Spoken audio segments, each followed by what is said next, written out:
One young soldier turned around and, with a mocking grin, asked Sarah, "You want to give it a try, or are you just planning on polishing the rifle again?" The rest of the group burst into laughter. They didn't take Sarah seriously. They didn't know that she could hit that target with her eyes closed. But Sarah said nothing.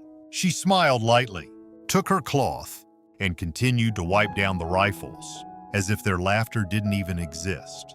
In the vast, quiet expanse of the military shooting range, where only the sound of gunshots and the rustling wind break the silence, one woman stood out. Her name was Sarah Hawthorne, and to most of her fellow soldiers, she was merely a quiet technician. She maintained the weapons, cleaned the rifles, and did the work that others didn't even think about.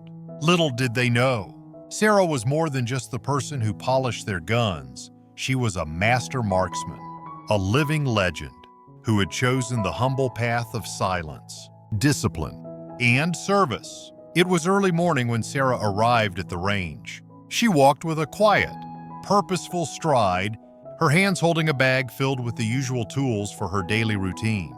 The range sergeant, an older, hardened officer named Sergeant Thompson, threw her a mocking glance as he tossed her a pair of earplugs.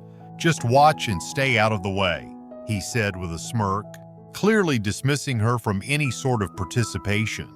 Sarah gave him a slight nod and quietly moved to the edge of the platform. Her eyes followed the soldiers as they prepared to shoot, each one displaying a certain level of arrogance and confidence, perhaps unaware that their form and technique left much to be desired. She sat silently, her hands resting on her lap, as she watched their every move, silently noting their mistakes and missteps. To anyone else, she might have seemed like just another invisible part of the crew. But to Sarah, each movement was a lesson. Each missed shot a chance for improvement. Minutes later, a black armored vehicle pulled up to the range, and from it stepped a figure who would change everything. General Henry Wallace, a retired military legend with a silver beard and a decorated uniform, arrived, and the air on the range shifted. The soldiers paused, their mouths agape at the sight of the revered commander. Wallace had earned his reputation during the Battle of Elbrin Ridge, where he led a heroic rescue mission with a survival rate of less than 4%. His presence alone made the whole range feel smaller, more focused. As he stepped onto the platform, the soldiers scrambled, eager to impress him with their shooting skills. None of them noticed that the first person General Wallace looked at was not one of the marksmen, but Sarah. His sharp eyes flicked toward her, recognizing something in her quiet demeanor, something that the others had overlooked. Sarah, however, seemed completely unfazed by his arrival. She stood as calm and composed as ever, just as she had for every day before this one. She was a technician, nothing more, and she was content to keep it that way. The soldiers around her exchanged whispers, wondering why General Wallace was looking at her. A few joked about how she was just the woman who cleaned the rifles, not the one who actually shot them. They mocked her in hushed tones, not knowing the extraordinary history that lay beneath her surface. What they didn't know was that Sarah's story went far beyond that of a simple technician. Her father, Thomas Hawthorne, wasn't just a hunter. He was a military sniper instructor, and from the time Sarah was a child, he trained her in the art of precision shooting. By the age of 10, Sarah had already learned to read wind patterns, adjust for elevation, and control her breathing better than many seasoned soldiers. Every weekend, instead of playing with toys or hanging out with friends, she was out in the mountains, learning the craft of the sniper, the art of patience, accuracy, and restraint. As Sarah grew older, she joined the military. But despite her unparalleled skill, she was never officially certified as a sniper. Military bureaucracy, with its rules and regulations, required official training records, certifications, and qualifications, all of which Sarah lacked. But Sarah never complained. She was more than willing to accept the role they gave her. A quiet, invisible support staff who kept the weapons in perfect condition. She worked tirelessly, cleaning rifles, fixing scopes, and ensuring everything was in working order for the real soldiers, those who had earned the title of marksman. Sarah watched them fail. She watched them waste ammunition on shots she could have made effortlessly. She watched them struggle with techniques her father had taught her years ago. But she said nothing. She didn't boast about her skills. She didn't ask for recognition. She just did her job. But the soldiers, many of whom were far less skilled than her, assumed her silence was a sign of weakness. They thought that because she was only a technician, she had no real talent. They couldn't have been more wrong.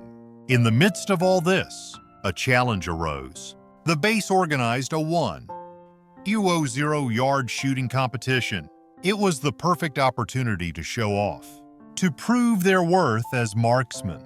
But despite all their bravado, none of the soldiers could land a shot on the bull's eye. They tried again and again, wasting rounds and hoping for the best, but no one succeeded. One young soldier turned around and, with a mocking grin, asked Sarah, "You want to give it a try, or are you just planning on polishing the rifle again?" The rest of the group burst into laughter. They didn't take Sarah seriously. They didn't know that she could hit that target with her eyes closed, but Sarah said nothing. She smiled lightly, took her cloth, and continued to wipe down the rifles, as if their laughter didn't even exist. It wasn't until General Wallace spoke up that everything changed. After watching the soldiers fail, he turned to the officer in charge and said, "Before I leave, I want to see someone hit the 1-0 target. Let me choose the woman cleaning rifles. Give her a shot." The entire range went silent. No one believed it. They all thought it was absurd. The woman who cleaned the rifles. The woman who hadn't even fired a shot all day. But General Wallace's authority left no room for argument. He was a legend, and when he spoke, everyone listened. Reluctantly, the officer agreed, and Sarah stepped forward. She was offered the standard military sniper rifle, but she declined. "I'll use my own," she said softly. From her bag, she pulled out an old Remington rifle, one she had used for years. The rifle was fitted with a self-adjusting scope, a piece of equipment that she had trusted her whole life. Sarah lay down on the range, her body still and focused, just like she had done hundreds of times before in the mountains. The wind blew gently, and she adjusted the scope, settling her breath, as her fellow soldiers watched in disbelief. Then, with a dry crack, her shot rang out. The screen flickered as the bullet hit the bullseye dead center. It was perfect. A moment of stunned silence followed. Then General Wallace stood up, removed his hat, and raised his hand. "Welcome, Lieutenant Sarah Hawthorne, the woman who saved my squad at Elbrin Ridge." The revelation hit like a thunderclap. The soldiers who had mocked her now stood in shock, their faces pale with realization. They had dismissed a hero. Sarah wasn't just a technician. She had been the primary sniper in one of the most dangerous rescue operations in military history. She had eliminated 17 threats at ranges exceeding 800 yards, saving 43 soldiers in the process. But after the mission, she had requested a transfer to non-combat roles, unable to cope with the psychological cost of taking lives. "Why didn't you tell us?" one of the young soldiers asked. Now filled with shame, Sarah's answer was simple. "Because past achievements don't determine present worth. I wanted to be valued for who I am now, not who I used to be." General Wallace nodded. That's exactly what made her exceptional. Her humility combined with extraordinary skill. The soldiers, now aware of their mistake, approached Sarah with a newfound respect. They asked her for lessons, for advice on how to adjust scopes, how to read the wind, how to shoot with precision. And Sarah, as always, accepted their requests gracefully. She had nothing to prove. She was there to help, to teach, and to serve. The lesson was clear. True heroism doesn't seek recognition. It doesn't boast or show off. It just exists, quietly, ready when called upon. As the soldiers learned from Sarah, they understood that marksman skills were not just about hitting a target. They were about understanding the responsibility behind the shot, the weight of every decision, and the importance of restraint. Sarah's teachings went beyond technicalities. She taught them about the psychological cost of war, the burden of every life taken, and the need for precision not just in shooting, but in everything they did.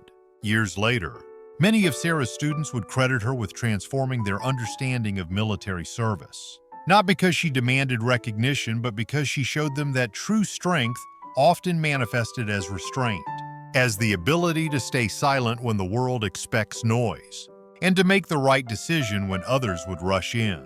Sarah's story wasn't just about that one perfect shot. It was about the quiet strength that lies hidden within, the heroism that doesn't seek the spotlight, and the profound impact one person can have by simply being true to who they are.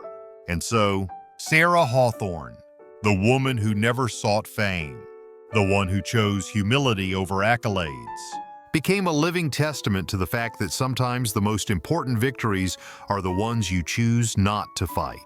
True marksmen protect what matters most, and Sarah was proof that excellence doesn't need to announce itself. It just needs to be ready when called upon.